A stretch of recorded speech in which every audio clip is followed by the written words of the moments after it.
은혜 가득한 수요 예배 오신 모든 분들 축복하고 환영합니다. 우리 앞뒤 좌우로 인사하겠습니다. 잘 나오셨습니다. 은혜 많이 받으세요. 네, 우리의 어떠함에도 불구하고 오늘도 우리 가운데 은혜 주시고 우리를 통해 하나님의 일을 하길 원하시는 그 주님을 믿고 의지함으로 함께 찬양했으면 좋겠습니다. 우리 함께 손뼉 치며 찬양하겠습니다.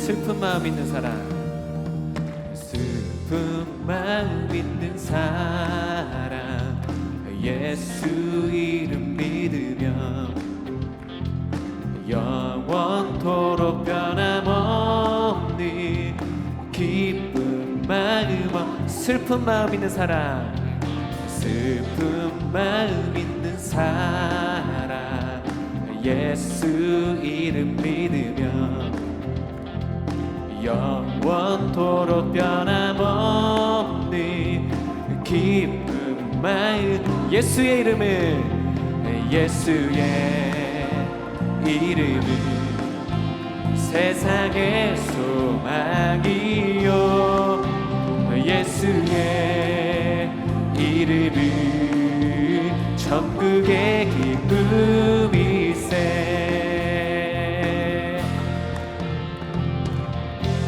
존귀하신 주의 이름, 존귀하신 주의 이름, 우리 기쁨 되도다. 주의 품에 안길 때에 기뻐 찬송. 한 번 더. 존귀하신 주의 이름, 존귀하신 주의 이름, 우리 기쁨 되도다. 주의 품에 안길 때에 기뻐 찬송부. 예수의 이름은, 예수의 이름은 세상의 소망이요, 예수의 이름은 천국의 기쁨이세.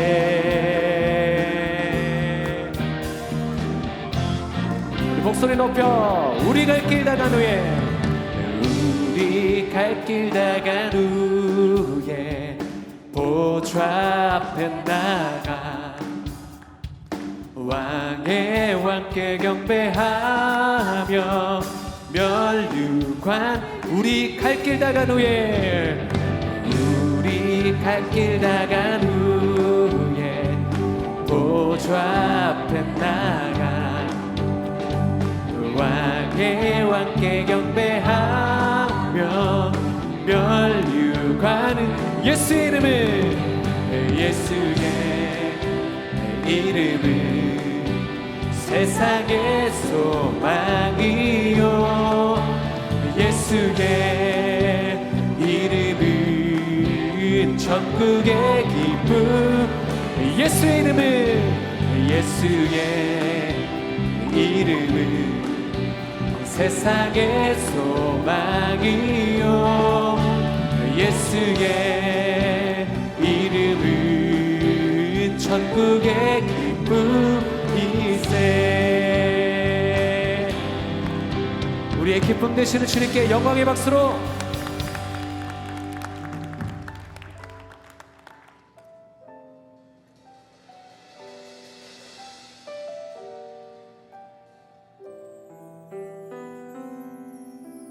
주님 큰 영광 받으소서. 주님 큰 영광 받으소서. 홀로 찬양 받으소서.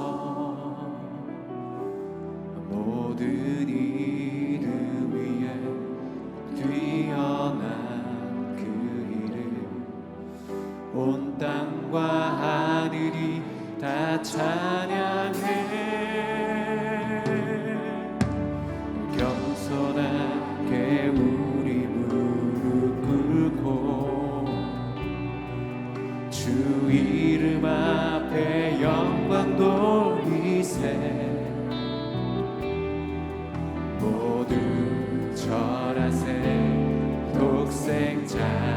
예수 주님께 찬양 드리리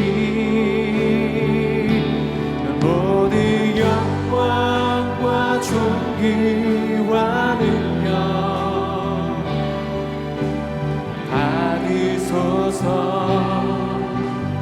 받으소서 영광과 존귀와 능력 받으소서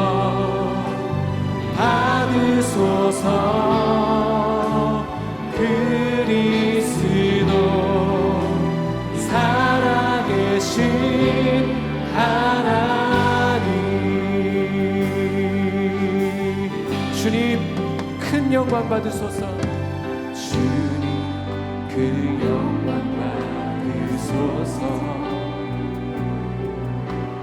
홀로 찬양 받으소서 모든 이름 위에 뛰어난 이름 온 땅과 하늘이 다 찬양해 겸손하게 우리 무릎 꿇고 주 이름 앞에 영광 돌리세 모든 절하세 우리 주님께 모든 영광과 찬송과 존귀를 올려드립시다 모든 영광과 존귀와 능력 받으소서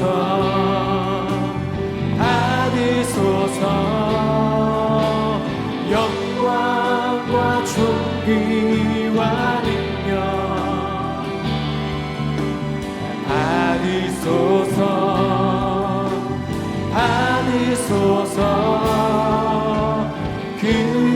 그리스도 살아계신 모든 영광과 존귀와 능력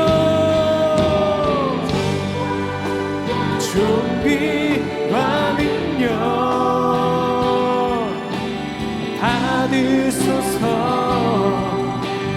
받으소서 모든 영광과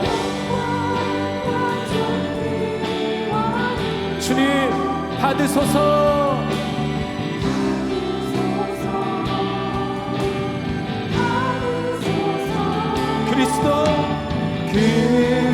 그리스도 살아계신 한 번 더 모든 영광과 존귀와 모든 영광과 존귀와 능력 받으소서 주님 받아주시옵소서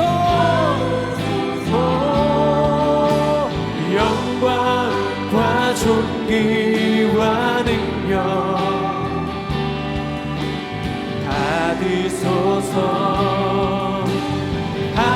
선포합시다 그리스도 살아계신 예수의 이름을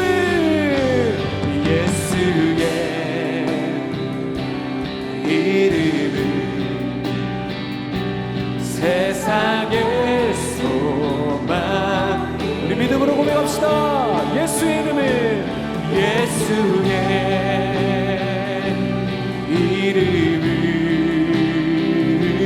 천국의 기쁨 예수의 이름을 할렐루야 이름을 세상의 소망이요 예수의 이름은 천국의 기쁨이세 예수의 이름은 세상의 소망이요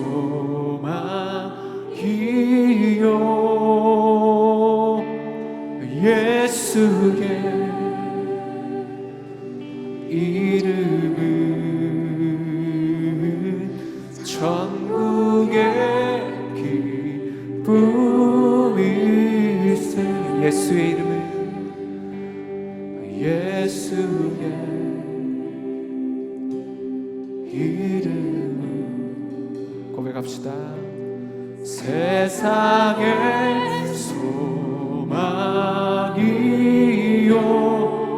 아멘 예수의 이름은 천국의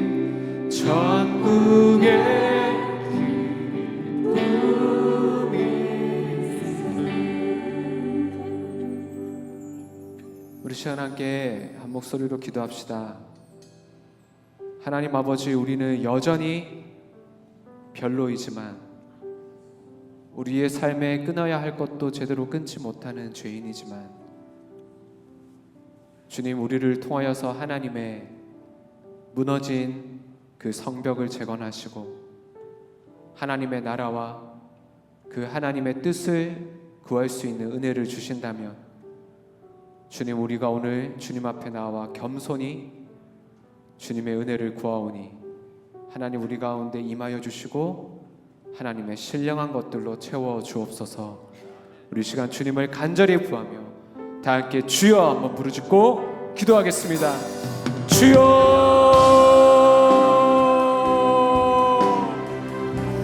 하나님 아버지, 오늘도 우리 가운데 살아서 역사하시는 그 주님, 우리 가운데 임하시고 말씀하여 주시고 깨닫게 하여 주시고 다시 한번 우리로 하나님 앞에 나아갈 수 있는 담대함을 얻게 하여 주옵소서. 하나님, 우리가 여전히 주님 앞에 어쩔 수 없는 죄인, 하나님 우리 앞에 하나님 온전히 주님 앞에 내어놓지 못하고 하나님 아버지 감사합니다.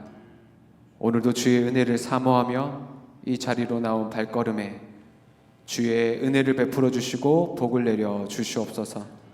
하늘의 신령한 것들로 채워주시고 주님의 말씀을 들을 때 깨닫는, 말씀이 들리는 심령을 허락하여 주시옵소서.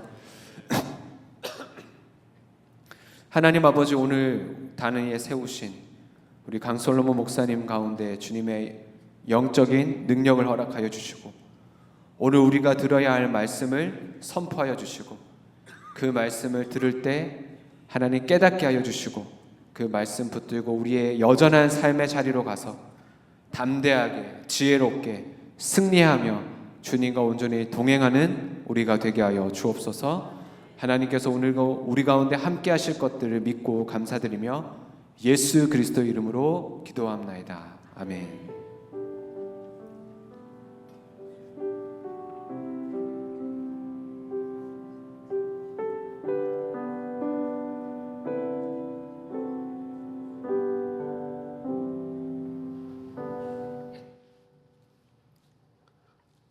할렐루야. 오늘 제가 수요 예배 말씀을 전하게 되었는데 오늘 또 역시나 지난 두 주에 이어서 느헤미야 말씀을 조금 다루고 싶은데 제가 오늘 그 본문을 포함해서 목요일, 금요일 지나면 느헤미야가 이제 끝나더라고요. 그래서 말씀을 준비하면서 약간 총망라, 약간 모든 거를 좀 압축해서 오늘이 그 성벽 봉헌을 하는 시간인 그 말씀의 본문인데 여기까지 오게 되면서 어떤 말씀을 하나님이 주어졌고 백성들은 어떻게 순종했는지를 나누는데 저는 이렇게 큐티 말씀을 이렇게 같이 묵상하면서 항상 생각하는 게 있어요. 그게 뭐냐면 우리 교회에 주신 올해 표가 뭐죠? Mighty God, Mighty Prayer.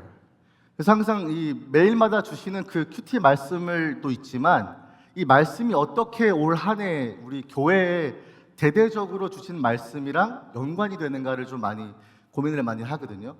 그런 면에서 느헤미야가 기도로 먼저 시작하잖아요. 그렇죠? 그래서 전능하신 하나님의 섭리와 계획을 느헤미야의 기도를 통하여서 역사하시는 하나님을 만나게 되고, 그리고 또 지금 저희 교회가 계속 부흥의 불길을, 그 물결을 지금 타고 있는 상황 가운데서 오늘 느헤미야 말씀이 최종 종착지와 목적이 무엇인가 봤더니 결국에는 백성들이 그 영적인 부흥을 회복하는 거더라고요. 그런 면에서 오늘 여러분들이 말씀을 보실 때 오늘만의 본문 말씀은 물론 느헤미야 12장 27절에서 24절까지 진행이 되지만 한번 올 한 해 지금까지 우리 하나님께서 나에게 주신 부흥의 사인은 무엇인가 좀 생각해 보셨으면 좋겠어요. 지난주일 말씀처럼 사인을 구했을 때 담임 목사님께서 It doesn't matter 그랬잖아요. 그러니까 사실은 요한복음에도 이 사인이 나오는데 이게 헬라어로 세메이온인데, 이 사인은 사실은 그 거기에만 마지막 종착지로 두는 것이 아니라 최종 목적을 위해서 향해 가고 있었던 예수 그리스도의 십자가를 가리키는 것처럼, 우리가 오늘 이 느헤미야 본문 말씀을 들으면서 예수 그리스도의 십자가가 어디서 나타나는가를 좀 함께 나눴으면 좋겠습니다. 오늘 제목은 날마다 쓸 몫을 성별하라라는 제목으로 함께 말씀 나누기 원합니다. 먼저 오늘 말씀을 좀 함께 읽었으면 좋겠는데 저희가 한 절씩 교독하고 마지막 절은 합독하도록 하겠습니다. 제가 먼저 읽습니다. 예루살렘 성벽을 봉헌하게 되니 각 처에서 레위 사람들을 찾아 예루살렘으로 데려다가 감사하며 노래하며 재금을 치며 비파와 수금을 타며 즐거이 봉헌식을 행하려 하매, 이에 노래하는 자들이 예루살렘 사방들과 느도바 사람들의 마을에서 모여들고 또 벳길갈과 게바와 아스마웻들에서 모여들었으니 이 노래하는 자들은 자기들을 위하여 예루살렘 사방의 마을들을 이루었습니다. 함께 읽습니다. 제사장들과 레위 사람들이 몸을 정결하게 하고 또 백성과 성문과 성벽을 정결하게 하니라. 아멘. 그래서 오늘 큐티 본문의 시작이 바로 이 예루살렘 성벽을 봉헌하게 되다 라면서 시작이 되어지죠. 근데 여기까지 오면서 사실 많은 좀 여정들이 있었습니다. 제가 이걸 좀 준비해 봤는데 마땅한 게 없어가지고 제가 이걸 다 만드느라고 좀 밤잠을 설쳤습니다. 이거 이제 역사적으로 어떻게 이게 구분되어지고 어떤 포인트에서 하나님의 섭리가 느헤미야의 성전이 이제 재건되는지를 보셔야 돼요. 자, 먼저 여기 보시면 바벨론이 있죠. 느부갓네살 왕이 바벨론 남쪽 유다를 정복하게 되면서 BC 586년에 뭐가 파괴되죠? 성전이 파괴되죠. 그 다음에 고레스의 칙령을 받아요. 지금 이제 바벨론이 초록색이었다면 이 페르시아가 이제 새로운 강대국으로 나오게 되죠. 이 브라운 색깔 보이시죠? 페르시아. 그래서 페르시아가 정복을 하게 되고 페르시아가 왕권을 취하게 되죠. 그래서 이 고레스는 좀 특별했던 게 속국이었던 이스라엘 민족들을 관용하는 정책을 베풀었어요. 그러니까 너네 땅으로 돌아가도 돼라는 칙령이 발령된 것이죠. 그래서 스룹바벨이 그때 총독이죠. 귀환을 하면서 1차 포로 귀환이 BC 538년에 이어지게 돼요. 그 다음에 여러 왕들을 거치게 되는데 사실은 스룹바벨도 이 성전을 건축하기 위해서 애썼지만 결국 나중에서야지 성전 공사와 재개 및 완공이 516년 BC에 다시 한번 재건되게 돼요. 하지만 이거 여러분 제가 밑에 보여드렸지만 여기에 에스라 1장부터 6장까지 내용인 것을 기억하셔야 됩니다. 그리고 시간이 지나죠. 우리가 에스더를 공부했었죠. 여러분 큐티의 흐름과 이 본문이요 사실 역사적으로 얽혀 있으면서 같은 메시지를 준다는 것을 여러분이 좀 캐치하셨으면 좋겠어요. 그래서 에스더가 여기 사이에 딱 들어가 있죠. 그죠? 에스더 때 어떤 일이 일어나죠? 아하수에로 왕 때 하만의 꾀임으로 인해서 이스라엘 유다 백성들이 다 말살될 위기에 처하게 되었잖아요. 하지만 그 자기의 꾀를 다시 하만의 머리로 돌리면서 하만은 자기가 세운 나무에 달려 죽게 되죠. 그러면서 불임절을 절기로 세우면서 크게 잔치하면서 에스더가 끝이 납니다. 그리고 이제 나아가서 에스라가 귀환을 하게 돼요. 언제냐? 아닥사스다 왕이 또한 에스라의 귀환을 허가를 합니다. 그게 에스라 7장부터 10장까지의 내용이라고 보시면 돼요. 하지만 에스라도 바로 어떤 자신의 사명을 주어진 목적이 있었는데 그것을 바로 성취하지는 못했어요. 그래서 나아가서 오늘의 느헤미야로 오게 되는 것이죠. 아닥사스다 왕 때 느헤미야 1장부터 6장 그리고 7장부터 13장 전체가 이제 그 역사적인 시기인데 느헤미야는 BC 444년에 바로 귀환하고 성벽을 재건하는 게 이게 바로 3차 포로 귀환이에요. 역사적으로 여러분이 쭉 보시면은 아주 오랜 시간이 좀 지났죠. 70년의 포로 생활도 있었고 140년이 지나서야지 성벽이 재건되고 이런 것들을 한번 눈에 보시면서 지금 느헤미야가 있는 상황은 지금 오늘의 본문은 한 이쯤이겠죠, 그렇죠? 저희가 이제 성벽을 재건하는 봉헌하는 그 시기이기 때문에 딱 이쯤이라고 보시면 되겠습니다. 자, 그러면 느헤미야를 한번 이해해 볼 때 제가 밑에 에스라를 치면서 그리고 느헤미야를 같이 밑으로 놨잖아요. 그 이유가 뭐냐면 두 명의 개혁자가 있습니다. 당시에 느헤미야의 본문식 당시에 그 두 명의 개혁자가 누구냐면 바로 학자 에스라하고 총독 느헤미야예요. 이 사람들은 같은 시대에 살고 있었고 같은 하나님의 사명자로 세워졌던 리더라고 생각하시면 돼요. 그리고 여러분 혹시 오늘 들어오시면서 그 받으셨는지 모르겠지만 제가 종이 핸드아웃을 만들었기 때문에 핸드아웃으로 같이 보시면 좋을 것 같아요. 두 명의 개혁자가 있고 이게 왜 중요하냐면은 히브리 성경이랑 70인의 인역은 에스라서와 느헤미야서를 한 권의 책으로 봐요. 그러니까 뗄래야 뗄 수 없는 사이라 이거죠. 그래서 이런 것을 좀 기억하시면서 오늘의 본문 그리고 느헤미야가 주는 핵심 단어들은 무엇인가? 기도 나왔죠. 예루살렘 혹은 성벽, 성전, 율법, 자복, 회개하다, 명단, 계보, 언약, 성별. 오늘은 이 성별에 대해서 조금 더 구체적으로 들어가 보려고 합니다. 저는 그래서 오늘 말씀을 준비하면서 역사적인 흐름을 보고 가면서 질문이 들었어요. 분명히 성벽을 재건했는데 BC 444년에 어찌해서 봉헌식을 한 것은 바로 곧바로 이어지지 않았는가?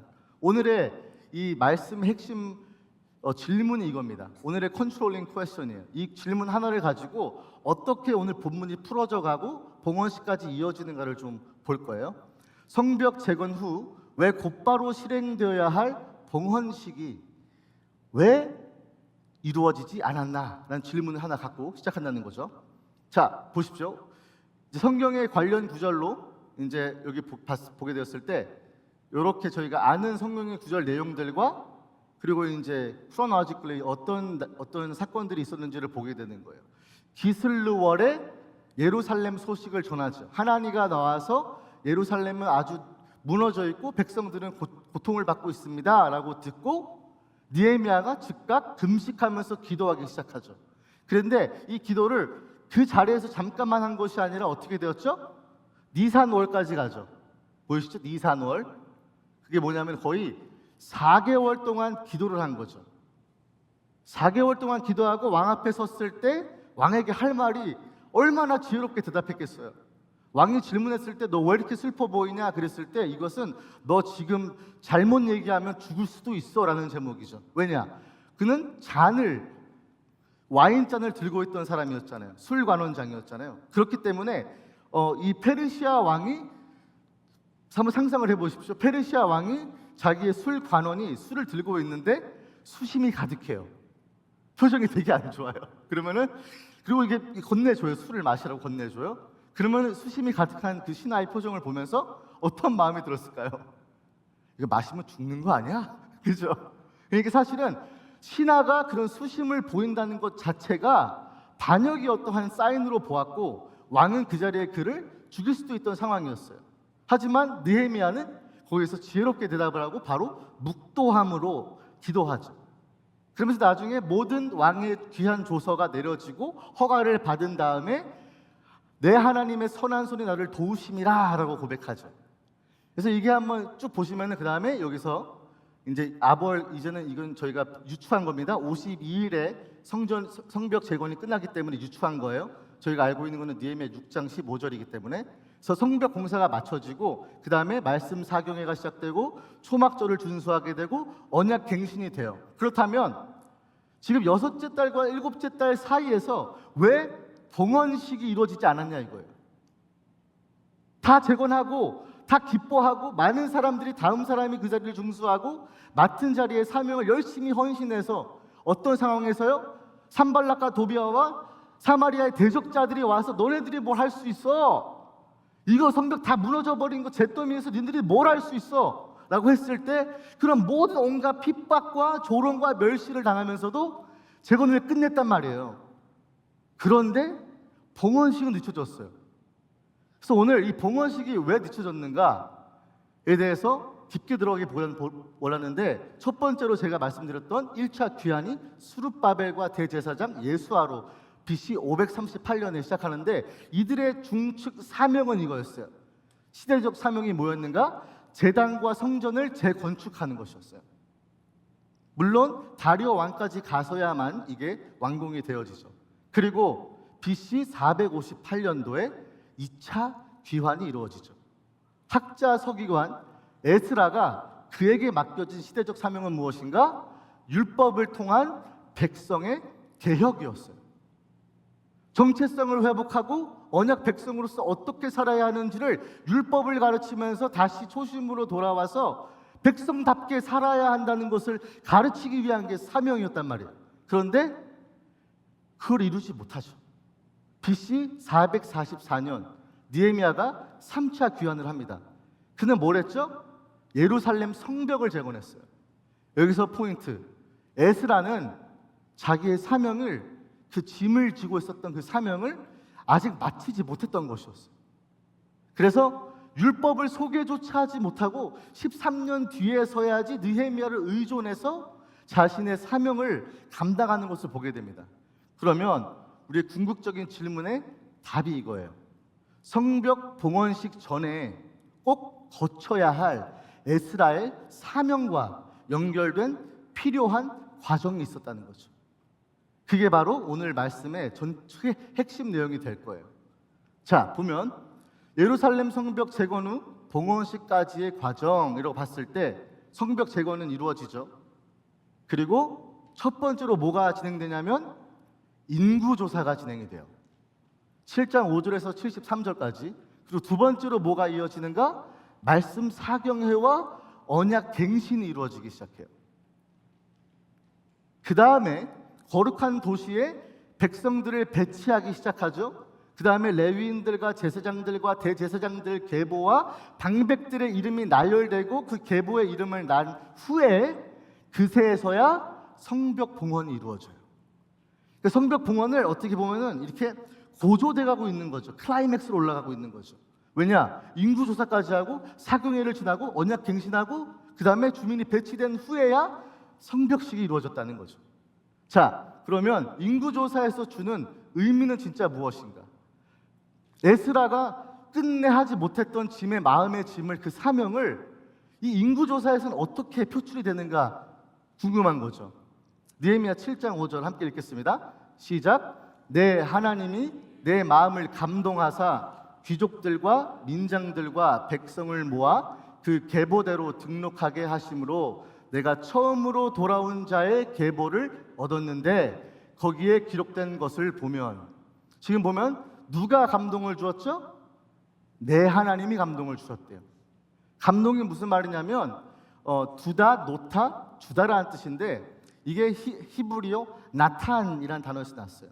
그러니까 given, 받은 거예요, 그냥.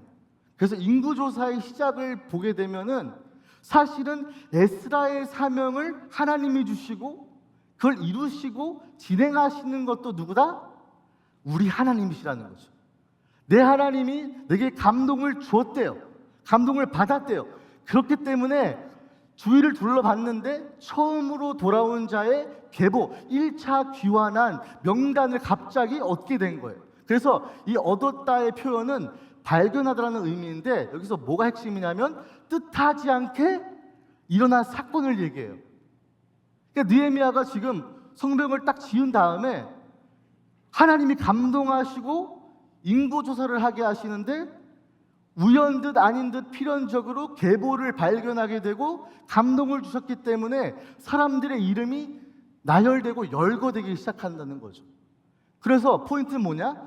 하나님의 섭리와 때에 시작되었다는 거예요.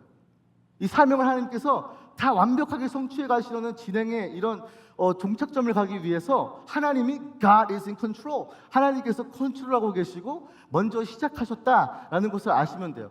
그럼 인구조사에서 돌아온 사람들을 먼저 누가 나오는가? 레위 사람들이 나와요. 근데 아주 적게 나오죠. 아주 그 양도 적죠. 두 번째는 느디님 사람들이 나오는데 이것도 흥미롭습니다. 느디님 사람들이 뭐냐면 예전에 일찍이 다윗 전쟁과 방백들을 통해서 그 사람들을 자신의 종으로 만들었죠. 그래서 종으로 만든 다음에 성전에서 일할 수 있도록 레위인들을 섬기게 했어요. 그래서 이들을 주어진 자들이다 해서 히브리어로 니티님에서 나탄, 이것도 똑같이 given to you라고 된 거죠. 그래서 느디님 사람들도 하나님께서 전쟁을 통하여서 이 백성들은 너에게 줄게. 근데 여기서 핵심 포인트, 이들은 이스라엘 백성이었습니까? 아니었어요. 이들은 누구냐면 가나안족 속의 후손들로 원래는 이방인이었어요. 근데 더 충격적인 게 뭔지 아십니까? 7장 60절에 보면은 느디님 사람과 누구와 함께 지금 이름이 계보에 올라 있죠? 솔로몬의 신하의 자손이래요. 이방 사람이 종이었던, 아주 하찮고 허드렛 일을 했던 사람이 어디 계보에 올라 있는가? 바로 솔로몬의 신하와 함께 이름을 같이 올라가 있는 거예요. 그래서 뭘 발견할 수 있죠? 하나님의 은혜와 긍휼과 자비는 이스라엘 백성에만 국한된 것이 아니라 이방인이라도 그가 성실하게 성벽을 재건하러 돌아온 것처럼 이들도 하나님의 백성에서 하나님을 믿음으로 순종함으로 말미암아 이름이 계보에 오를 수 있다는 것이죠.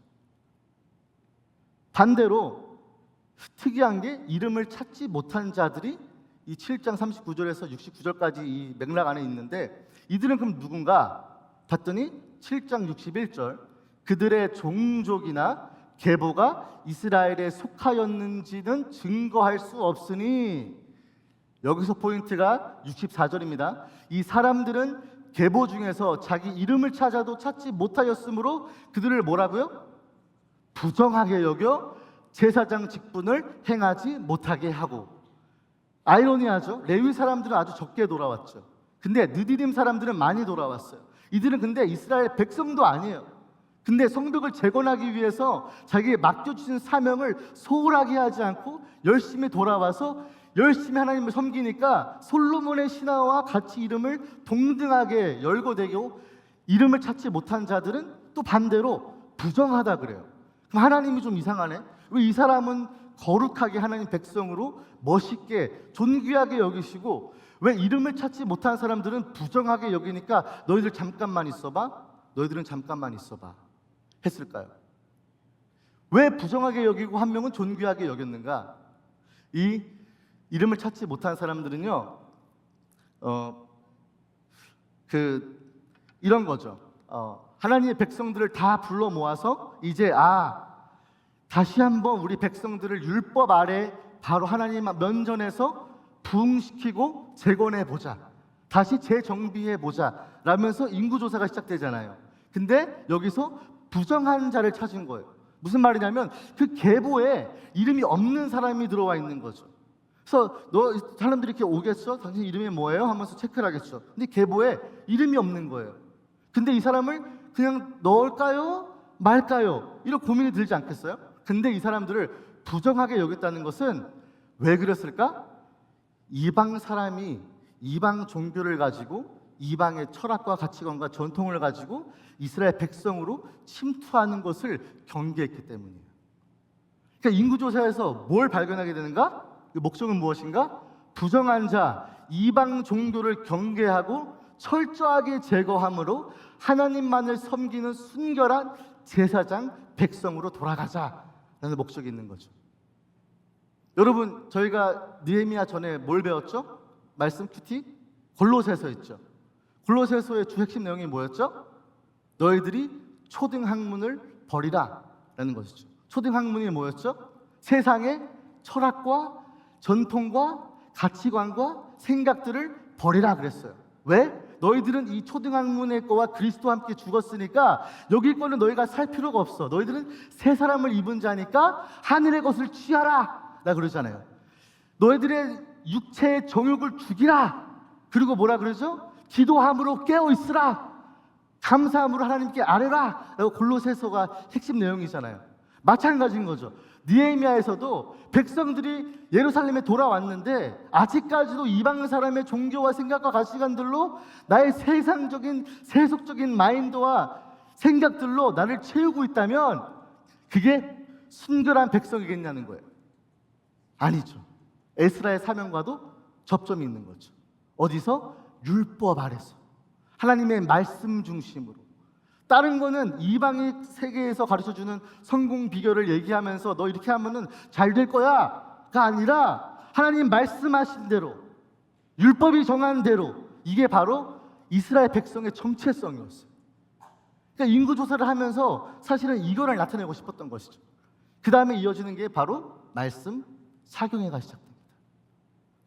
그러니까 이스라엘 백성이 계보를 따지면서 보니까 우리가 진짜 잘못했구나. 우리가 많이 이방 사람들이랑 같이 결혼하고 그들의 문화를 내가 가져오게 되고 그들의 종교와 생각들을 내가 많이 받았구나라는 느꼈겠죠. 그러면서 말씀으로 돌아가는 사경회가 시작이 되는 거죠. 8장 1절 제가 한번 읽어드릴게요.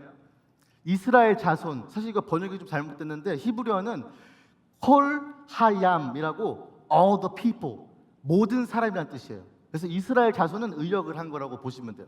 그래서 모든 사람이 자기들의 성읍에 거주하였더니 7째 달에 이르러 모든 백성이 일제히 수문 앞 광장에 모여 학사 에스라에게 여호와께서 이스라엘에게 명령하신 모세의 율법책을 가져오기를 청하매.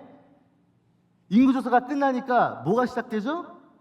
말씀이 듣고 싶은 거예요. 나의 정체성은 하나님의 말씀으로 주장되어지고 통치되는 삶인데 그걸 잊고 있다가 그래서 이스라엘 자손이 어떻게 됐다고요? 모두 일제히 일어났대요. 히브리어 보면요, 그 이시 에하드, 이 뭔지 아세요? 한 사람 뜻이에요. 한 사람. 일제히는 한 마음으로, 너나 할 거 없이 한 마음으로 한 사람이 되어서 에스라에게 율법책 좀 가져와서 우리에게 읽혀달라 라고 말하는 거예요. 그래서 지금 이 흥미로운 게 뭐냐면 이 모여있다는 거가 사실은 보통은 대각성 말씀 사경회를 시작하게 될 때는 그때 영적인 지도자가 부릅니다. 우리가 이날 모여서 대성회 대각성을 하는 날입니다 하면서 지도자가 불러요. 원래 그런 패턴이었어요. 근데 흥미롭게도 부흥이 시작되고 불씨가 붙다 보니까 모든 사람들이 일제히 자신들이 먼저 들고 일어나는 거예요. 나 말씀이 듣고 싶어요. 영적 지도자가 어떤 말 하기 전에도 모든 사람들이 한 마음을 품고 율법책 좀 가져오세요 라고 하는 거죠. 그래서 9장 1절 보시면 마찬가지죠. 그날 스무 나흔 날에 이스라엘 자손, 여기서 바로 주어가 바뀌기 시작해요. 원래는 이스라엘 사람들, 유다 백성들 이랬는데 지금은 이스라엘의 자손이래요. 그래서 브니 이스라엘, sons of Israel 라는 뜻이죠. 그래서 그들이 또 다 모였어요. 이것도 자발적으로 모인 거예요. 느헤미야나 에스라가 와가지고 야, 다 모여봐, 우리 예배하자 이런 게 아니라 그들이 자발적으로 모이기 시작한 거예요. 금식하고 굵은 베옷을 입고 티끌을 무릅쓰며. 그래서 주어의 변환이 생기죠. 자신들을 인지하기 시작한 거죠. 나는 하나님의 언약 백성이구나.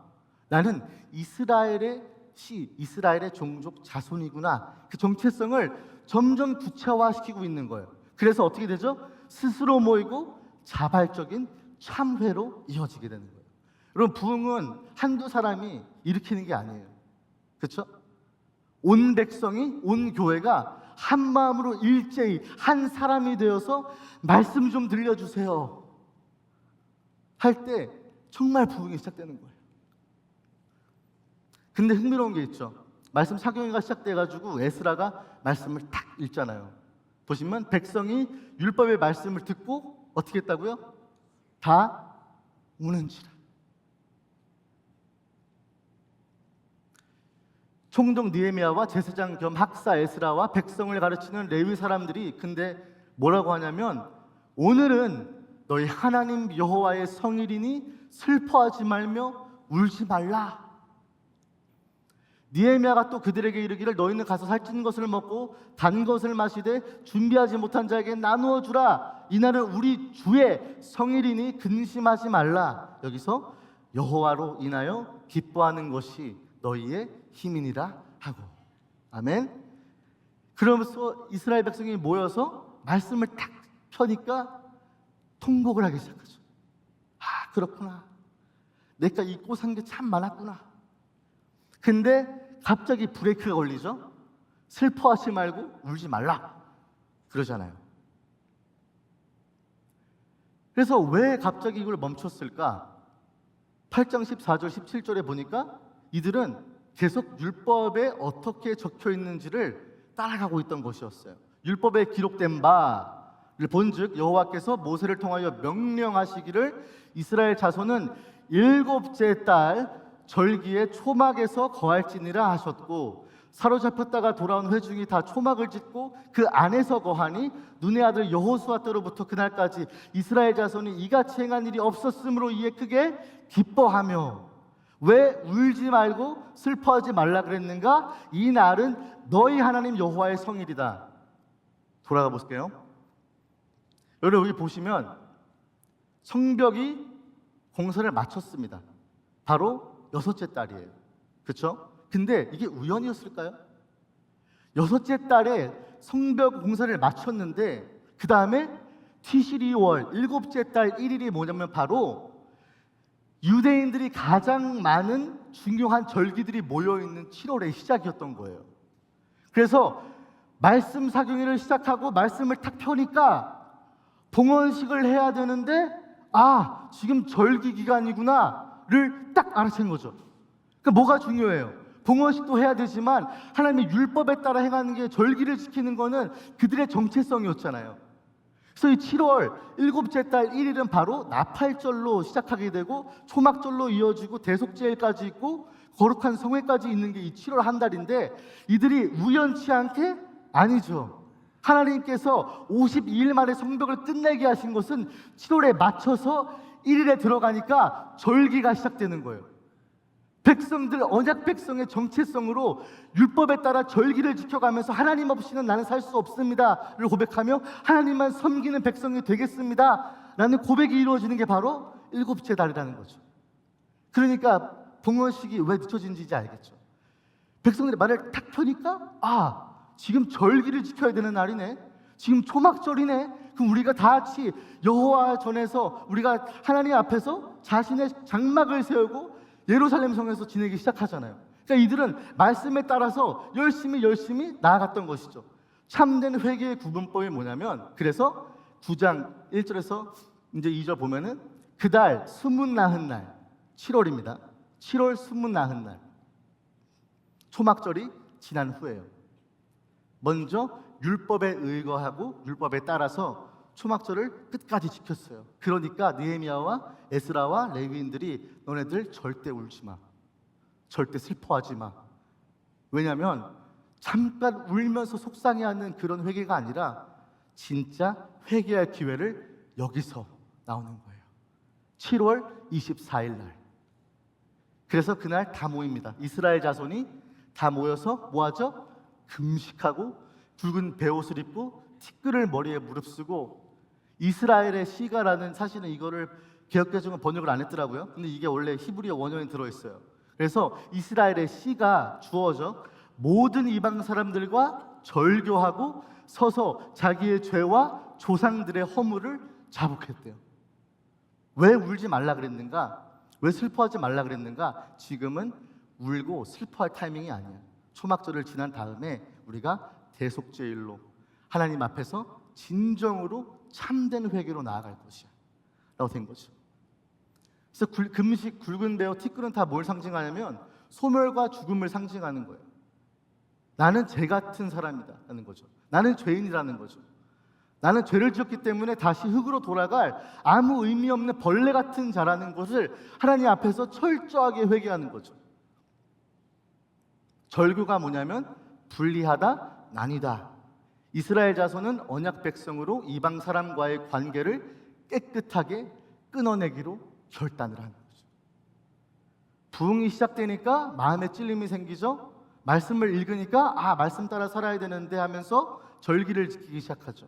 그러다가 참된 회개의 지점까지 이르는데 여기서 핵심 포인트가 무엇인가? 바로 3절에 이날에 낮 4분의 1은 그 제자리에 서서 하나님 여호와의 율법책을 낭독하고 낮 4분의 1은 죄를 자복하며 그들의 하나님 여호와께 경배했다라고 나오죠. 그리고 절교했다라고 나오고 이스라엘의 시 이런 것들이 언급이 되는 이유가 뭐냐면 결국에는 하나님의 백성으로서 내가 다시 정체성이 점점 확립되어져 가고 있다 보니까 뭘 발견하게 되는가? 내가 진짜 이방 사람들 세속적인 생각과 가치관들이 내 안에 있었구나를 발견하게 되는 거죠. 근데 회개는 거기서 멈추는 게 아니죠. 절교하는 거예요. 철저하게 끌어내는 거예요. 그 이스라엘 백성들이 참된 회개가 이루어지는 것은 바로 맨 처음에 율법책을 딱 펴가지고 다 울었을 때가 아니라 바로 이때라는 거죠. 왜? 내가 이제는 이스라엘 이방 사람들과 절교하겠다 이거예요. 나의 죄와 조상들의 허물을 자복했다 이거예요. 4분의 1을 구별해서 하나님께 내어드리기 시작했다 이거예요. 4분의 1을 또 한번 하나님께 다시 한번 회개하면서 하나님을 경배하는 시간을 성별해서 드렸다는 거예요. 이게 바로 하나님 백성의 살아가는 방식을 깨닫기 시작한 것이죠. 그래서 누가 회개하는가? R.C. 스프롤이라는 분의 The Holiness of God 이라는 책이 있는데 제가 이 대목에서 좀 너무 감동에 대해서 가져와 보게 되었어요. 여러분 과연 누가 회개할 수 있을까요? 교회에서? 사람들은 언제 회개할 수 있을까?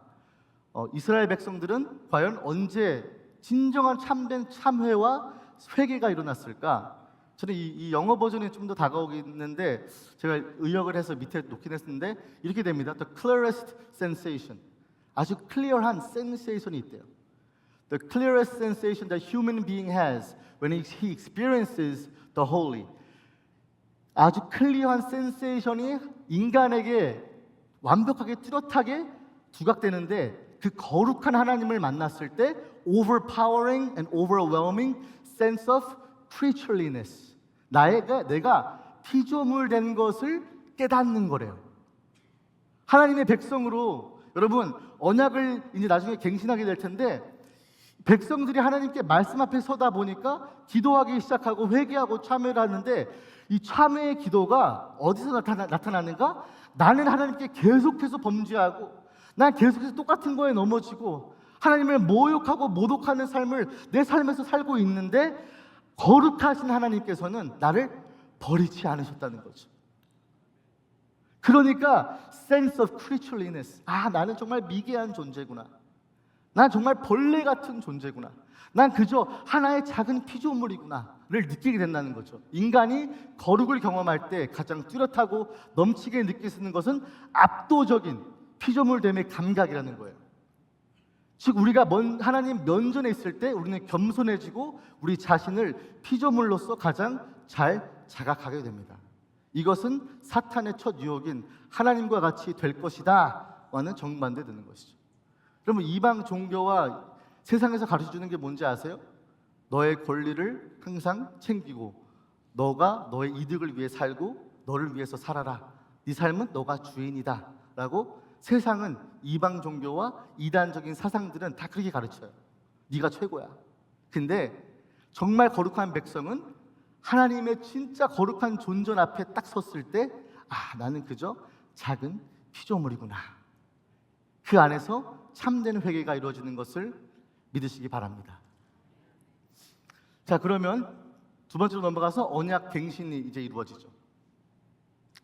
9장 38절 함께 읽을까요? 시작. 우리가 이 모든 일로 말미암아 이제 견고한 언약을 세워 기록하고 우리의 방백들과 레위 사람들과 제사장들이 다 임봉하나이다 하였느니라. 사경기가 끝나고 이제 언약을 갱신하기 시작해요. 참회를 하고 진정한 회개가 이루어지다 보니까 이방들과는 절교하게 되고 내 죄를 자복하게 되고 4분의 1을 구별해서 하나님께 드리기 시작했어요. 그러다 보니까 내가 하나님 앞에서 다시 바로 서야 되겠다, 어떤 결심과 결단을 하게 되는 거죠.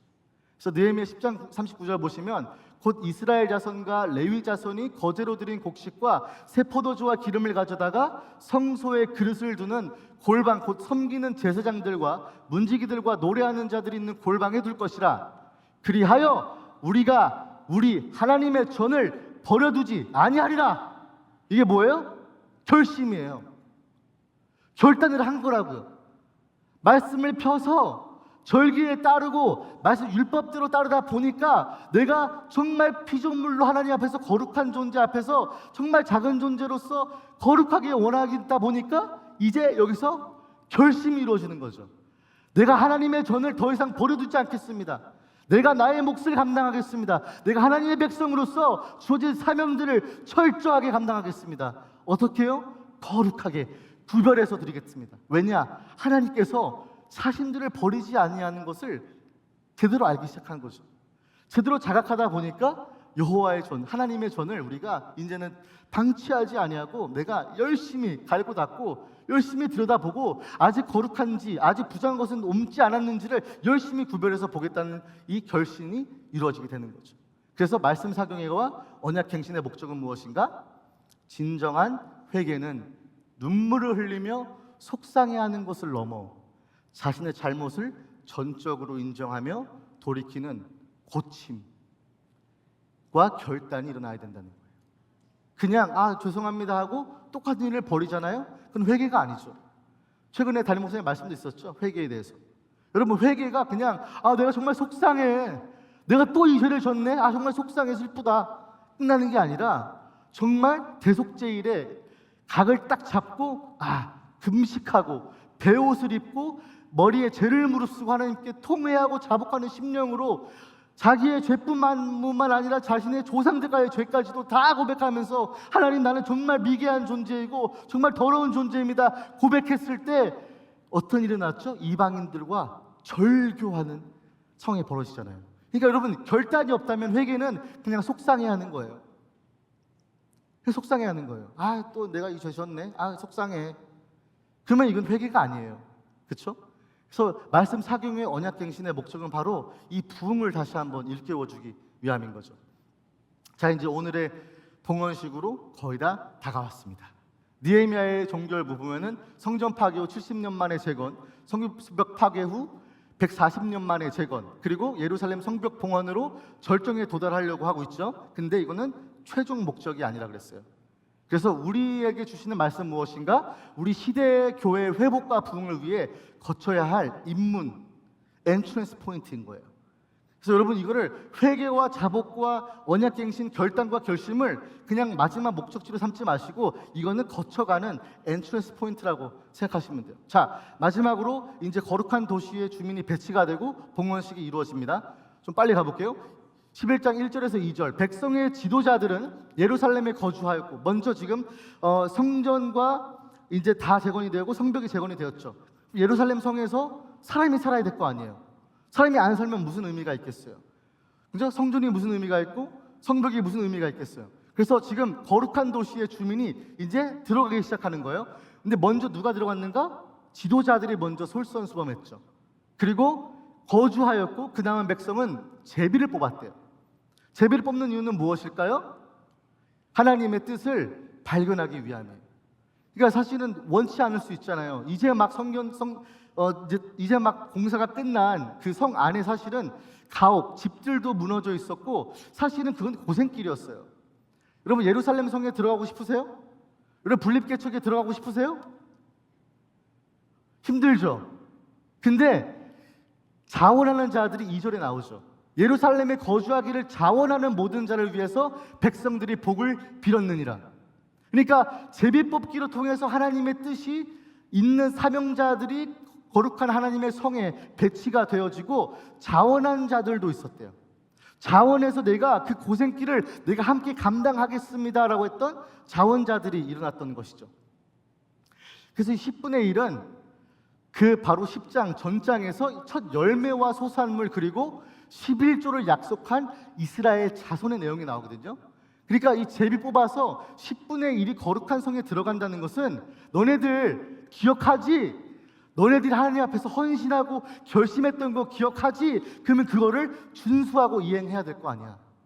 근데 아직까지 현실과 상황이 두려워서 내가 그대로 들어가면은 이건 고생길이다. 이제 들어가면 다시 집도 세워야 되고 아직까지는 이 사마리아에 있던 대적자들이 돌아와서 우리 공격할 수도 있으니까 우리가 이건 고생길이니까 나는 그냥 밖에서 살게요 라고 하는 것이 아니라 자원하고 10분의 1은 그 거룩한 성에 들어가. 왜냐? 너희들이 11조를 하는 마음으로.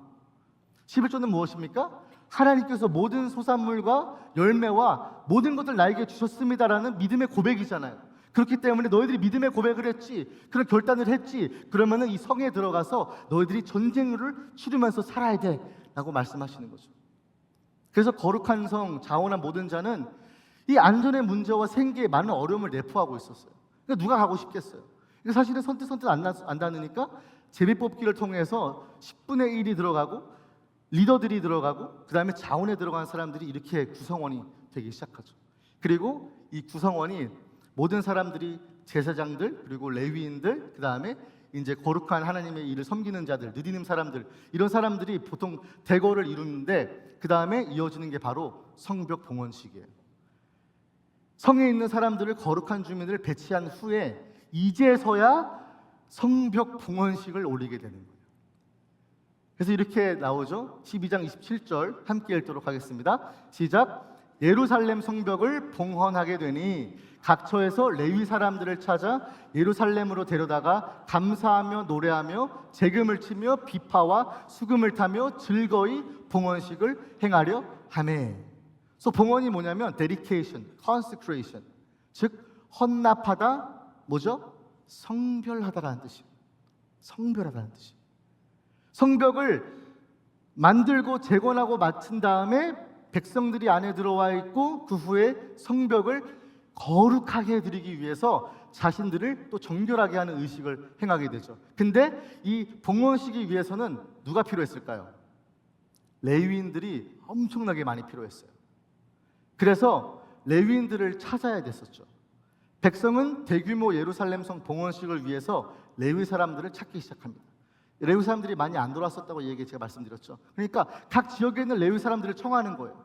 근데 이들이 예루살렘의 이 성벽을 재건한 다음에 봉헌식을 하려고 하니까 이 큰 대규모의 행사이기 때문에 많은 사람들이 필요하니까 자신들이 직접 발벗고 나섭니다. 광고하고 직접 따라가서 제발 이것 좀 와서 행사를 도와달라. 이 봉헌식 거룩한 행사를 와서 함께 도와달라. 적극적인 방식을 취하기 시작하죠. 그러니까 사람들이 점점 능동적으로 변하게 되는 거예요.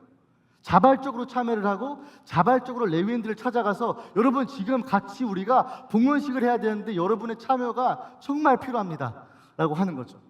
성벽 봉헌식이 이루어질 때 어떻게 먼저 시작을 하는가? 제사장들과 레위 사람들이 몸을 어떻게 했다고요? 정결하게 했대요. 또 백성과 성문과 벽을 어떻게 했어요? 정결하게 했어요. 하나님 앞에 드릴 것이니까 가장 깨끗하고 가장 구별되고 가장 좋은 것으로 드리고 싶었던 것이죠. 근데 어디에 따라서? 하나님의 말씀, 그 율법에 따라서 정결하게 자신의 몸을 씻은 거예요. 하나님께 드리는 산 제물이기 때문에. 그래서 정결은 pure, clean, 깨끗, 그리고 거룩하게 하는 결례 의식이었죠. 그러니까 지금 여러분 쭉 흐름을 보셔야 돼요. 인구조사부터 사경의 신화서부터, 그죠? 언약 갱신, 이 모든 것을 흐름이 쫙 오면서 여기까지 봉헌식까지 오게 되는데 거룩한 백성의 사람들이 배치가 되고 많은 사람들이 모여서 이 행사를 진행하다 보니까 레위인들을 찾기 시작하고 이 거룩하게 하려는 그 사람들의 결단의 모습들이 보여지게 되는 것이죠. 이에 내가 유다 방백들 성벽 위에 오르게 하고 또 감사 찬송하는 자의 큰 무리를 둘로 나누어 성벽 위로 대우를 지어가게 하였는데 한 무리는 오른쪽 본문으로 향해 가게 하니. 그래서 지금 성벽 봉헌식이 딱 이루어지는 광경입니다. 보여드릴게요. 이게 이스라엘 백성의 성벽이죠. 이스라엘 성이죠. 지금 여기가 이제 본문이고 이렇게 되어 있는데 좀 작아서 잘 안 보이실 거예요. 그래서 제가 작지만 이렇게 해서만 좀 보여드리고 싶은데 여기 보시면 이 파란색으로 가는 선이 파란색으로 가는 선이 느헤미야가 앞장서서 가는 선이고요. 여기가 바로 이 동선은 에스라와 감사 찬송하는 자들이 이렇게 돌아서 어디서 만나는가? 바로 성전에서 만나는 거예요. 그러니까 지금 사실은 성벽의 봉헌식이 아니라 전체적으로 예루살렘 성에 대한 봉헌식이에요. 하나 일부분을 고쳤다고 끝나는 게 아니라 전반적으로 전체적으로 이 성전 앞에서 하나님께 제사를 드림으로 크게 즐거워하였다라고 표현이 되어지죠. 그래서 보면은 이날에 무리가 큰 제사를 드리고 어떻게 했대요? 심히 즐거워하였대요. 이는 하나님이 크게 즐거워하게 하셨대요. 누가요? 하나님이 크게 즐거워하게 하셨대요. 부녀와 어린아이도 즐거워하였으므로 예루살렘이 즐거워하는 소리가 멀리 들렸느니라. 여러분 원어를 보면요, 즐거워하다는 단어가 이 한 구절에 몇 번 나오는지 아세요? 5번 나옵니다. 이들이 자신이 언약 백성으로 딱 확실하게 구체적으로 확립이 되고 그 터 안에 딱 쓰니까 뭐가 이루어지냐면 즐겁게 찬양하기 시작해요. 감사와 찬송과 비파와 수금과 제금으로 찬양과 악기를 사용해서 하나님께 찬양하기 시작해요. 여러분 또 주일 말씀에도 생각이 나죠? 그 합창에 대해서 담임 목사님 말씀하셨잖아요. 여러분 합창이 이런 기분 아니었을까요? 부흥이 몰려오니까 자발적으로 모여서 말씀 좀 들려주십시오.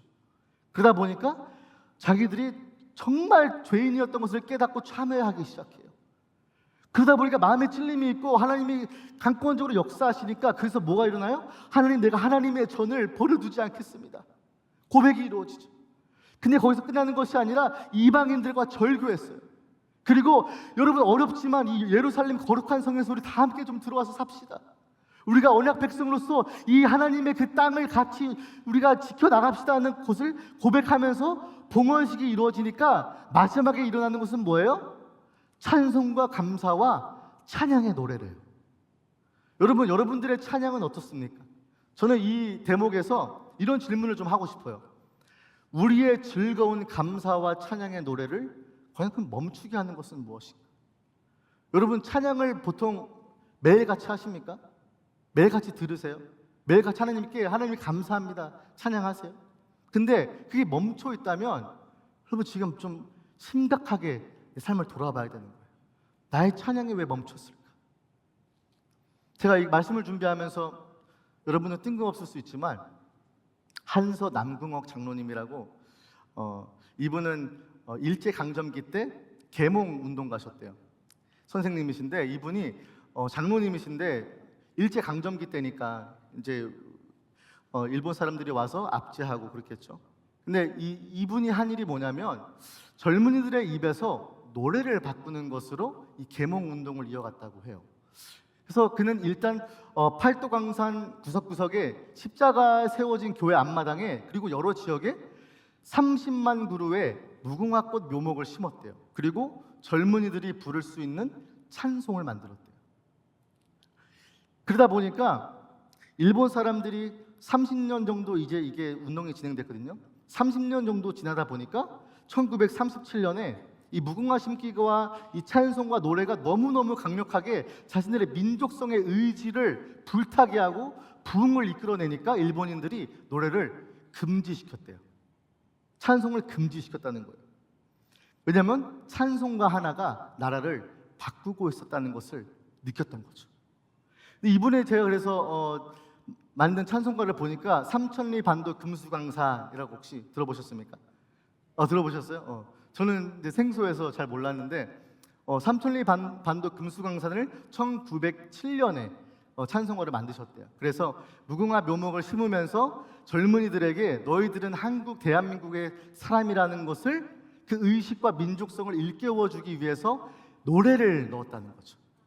그런 면에서 우리 하나님의 백성들이 찬양의 노래가 없어진다는 것은요, 사탄이 그 노래를 빼앗아가고 있다면 우리가 하나님의 백성의 정체성, 예배자로서의 정체성이 멈춰 있다고 저는 생각이 들어요. 그래서 한번 삼천리 반도 금수강산 한번 틀어줘 보시겠습니까, 간사님? 혹시 아시면은 저희 짧게만 한번 좀 불러보면 좋겠습니다.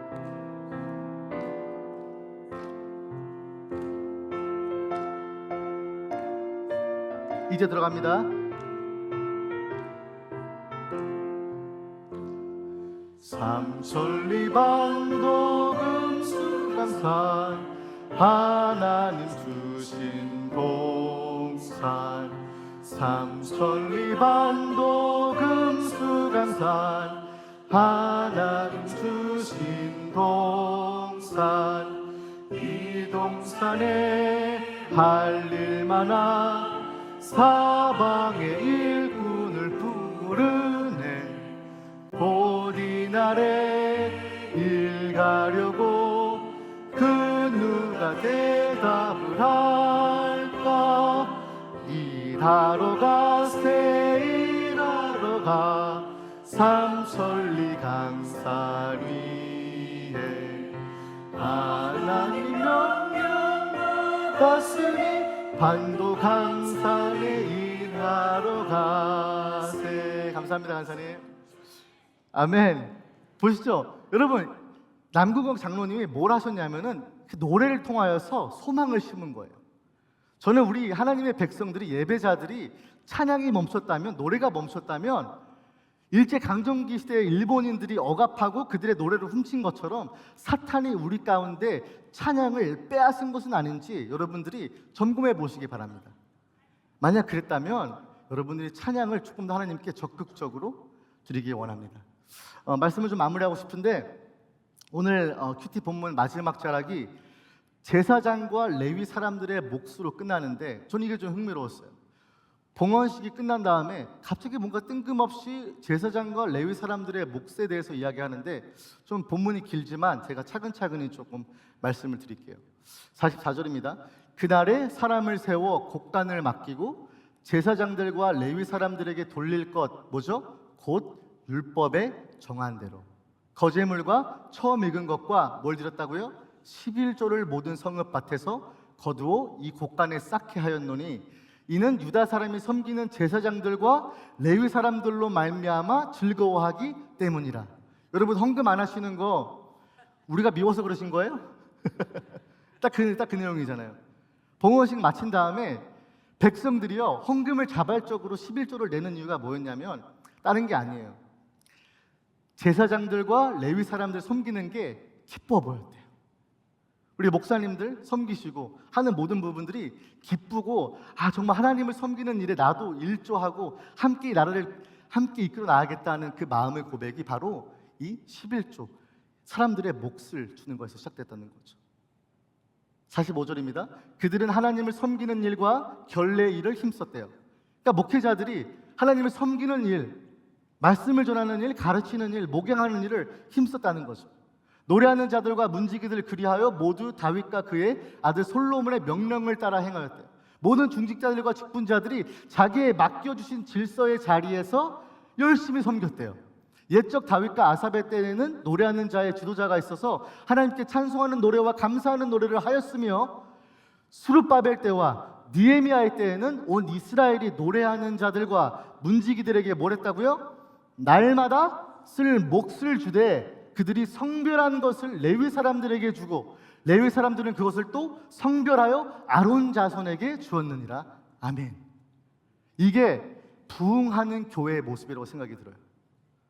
하나님께 정말 구별하고 성별하게 하면서 드릴 수 있는 하나님의 백성의 모습은 자신의 자리에서 하나님 앞에서 철저하게 언약 백성으로 거룩하게 살아나갈 때 모든 질서 안에서 함께 즐거워하며 함께 찬양할 수 있다는 것이죠. 그래서 예루살렘 봉헌의 목적은 무엇인가?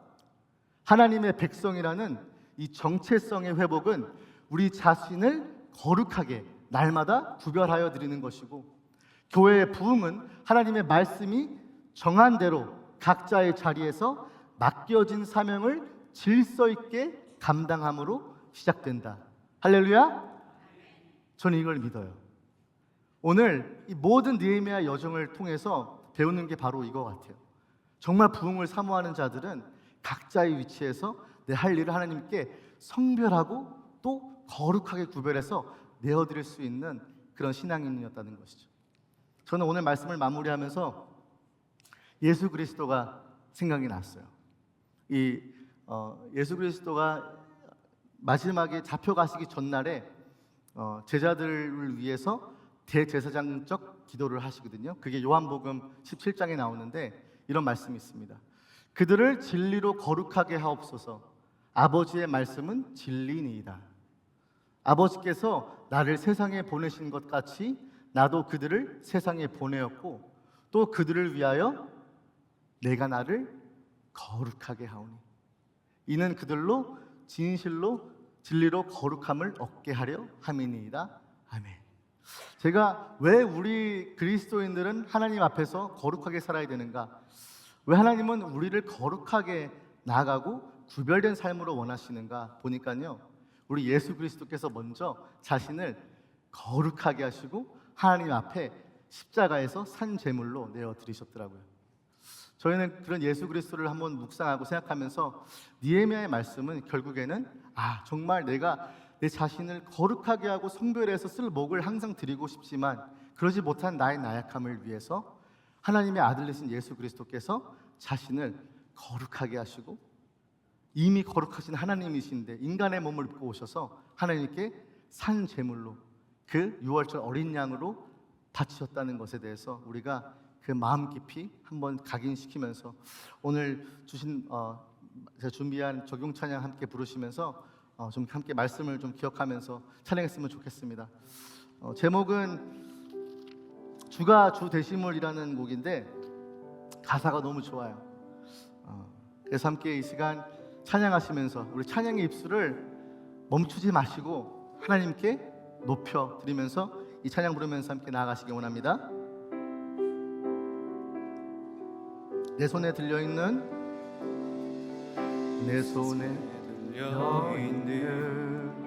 지팡이 사용하셔서 주님만이 주 되심을 나타내소서. 맡겨주신 사명을 감당할 힘을 주시고 주 이름만 높이게 하소서. 완악한 세상에서 믿음을 지키는 자로 선하신 주 의지하며 살게 하소서. 거룩한 백성으로 구별된 주의 자녀로 주 이름만 따르게 하소서. 나의 하나님 그는 여호와 유일하신 이름 그 위대하심 찬양해. 세상 속에서 구별된 자로 주가 주 되심을 나 선포하리라. 나의 하나님 그는 여호와 유일하신 이름 그 위대하심 찬양해. 세상 속에서 구별된 자로 주가 주 되심을 나 선포하리라. 함께 기도하기 원합니다. 하나님, 오늘도 주가 주 되심을 인정하기 원합니다. 하나님, 우리 삶 가운데서 무너져 있었던 것이 있었다면 하나님 다시 한번 말씀 앞에 섭니다. 말씀이 정한 때로 아버지께 구별하여서 거룩하게 드리기 원합니다. 이 시간 함께 기도하실 때 말씀에 반응하여서 하나님 아버지, 저는 지금까지 아직도 내가 주인 되어서 세상의 모든 것들 다 인용하면서 다 사용하면서 거룩한 백성으로 살지 못했습니다. 하나님, 이 시간 다시 한번 참회와 자복하는 심령으로 나아갑니다. 다시 말씀 앞에 세워주시고 다시 한번 거룩한 하나님 앞에 세워주셔서 우리가 이 시간 다시 구별된 자로서 세상에서 하나님께 성별하여 내어드릴 수 있는 그 쓸 몫을 감당하는 자들 되게 해달라고 이 시간 주님의 이름만 부르시고 기도하시겠습니다. 주여, 하나님 아버지 감사합니다. 이 시간 다시 한번 내 자신을 아버지 하나님 거룩하심 앞에 하나님이 섭니다.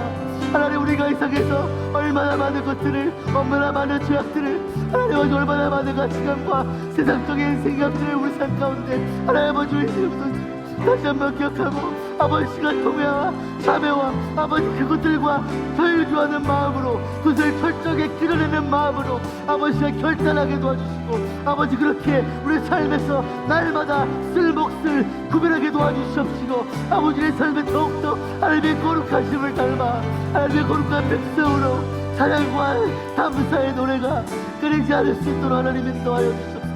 아버지의 삶을 아버지 붙들어 주시고 성령의 충만에 하여 주시옵시고 아버지의 말씀에 따라 그 율법에 정할 때 아버지 모든 절기를 지켰던 아버지가 심오했던 아버지 진정성 있는 마음으로 예배를 사모하게 도와주시고 말씀을 사모하게 도와주시고 회복과 부흥과 나의 그리스도인의 정체성을 회복할 수 있도록 하나님 아버지 인도하여 주시옵소서. 이 시간 또 한번 기도하실 때 내일 또 중고등부 우리 BYM 수련회가 있습니다. 그리고 그 다음 주 CIM 우리 차이너 중고등부 수행회가 있는데 우리 다음 세대를 아버지께 좀 올려드리며 기도했으면 좋겠습니다. 저는 그런 상상을 좀 해봅니다. 많은 백성들이 하나님 앞에서 말씀을 폈을 때 다 울었을 때 그 아이들은 그 부모를 바라보며 엄마 왜 울어? 할아버지 왜 울어? 그들을 울고 통곡하고 자기의 죄를 고백했던 그 시점에 우리 자녀들은 그 등을 보면서 하나님은 거룩하신 하나님이시구나. 하나님께서는 전지전능하시며 우리를 버리지 않으시고 긍휼하시며 선한 영으로 우리를 가르치시는 분이시구나. 그거를 다시 한번 우리 자녀들에게 계승할 수 있도록 이 시간 우리 하면 수련회와 우리 다음 세대를 기억하시면서 함께 주님 한 번 이름 부르시면서 기도하고 나가십니다. 주여 하나님 아버지 우리 자녀들을 하나님 앞에 세워드립니다.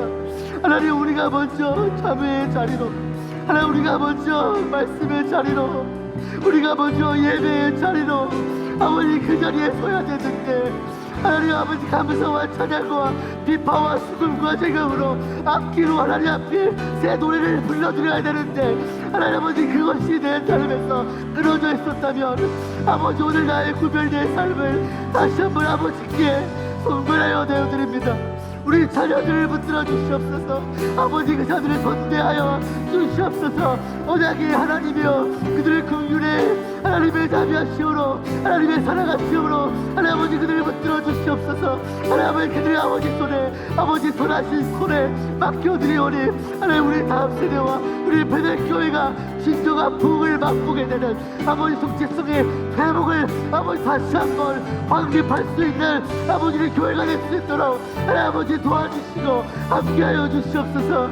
오늘이 아버지 앞에 모든 것을 딱 드리오니 하나님 아버지 그 거룩한 손으로 우리를 만져주시고 그 거룩하심으로 말미암아 우리가 오늘 하루도 쓸 몫을 구별하여 각자의 자리에서 쉴 수 있게 하나님 앞에 내어드릴 수 있는 신앙의 모습을 보일 수 있도록 아버지 도와주시옵소서. 하나님 아버지 감사합니다. 저희들이 거룩하지 못하기 때문에 저희들이 성별에서 구별하여 드리지 못하기 때문에 우리 하나님의 아들 예수 그리스도가 자신을 거룩하게 하여 아버지 그 십자가에서 죽이심 당하셨습니다. 아버지 그 그리스도의 십자가를 묵상하며 이 시간 하나님 앞에 무릎을 꿇습니다. 그저 내 죄로 속상해하는 것이 아니라 하나님 나의 참회로 나를 좀먹고 있던 모든 세속적이고 인간의 전통에 따른 모든 가치관들과 개념들을 아버지 절교하게 도와주시옵소서. 깨끗하게 끊어내게 도와주시옵소서. 그래서 부흥을 진정 사모하는 자들로 각자의 맡겨진 사명의 자리에서 충실하며 날마다 쓸 몫을 성별하여 내어드릴 수 있도록 축복하여 주시옵소서. 그러므로 말미암아 우리 베델교회가 우리의 다음 세대가 거룩한 하나님의 백성의 정체성으로 그 민족의 의식으로 살아갈 수 있도록 선대하여 주시옵소서.